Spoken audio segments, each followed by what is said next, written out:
Karibu. Asante. Samahani mwanangu. Nimepata mashaka kidogo. Kule nyumbani kuna mwili umefukiwa.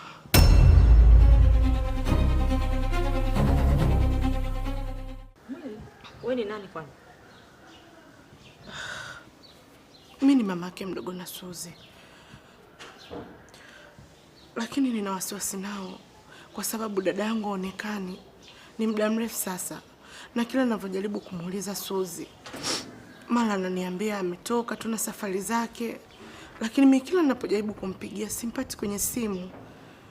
Muda mwingine ananiambia kuwa amewasiliana naye ikiwa namba yake haipatikani.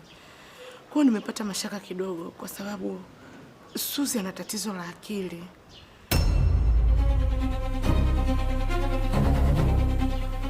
Inawezekana tatizo lake limerudi tena. Suzi ana tatizo la akili? Ndio. Mungu wangu. Okay. Punguza kwanza pressure. Alafu naomba unisikilize kwa makini sana. Sikia nikwambie.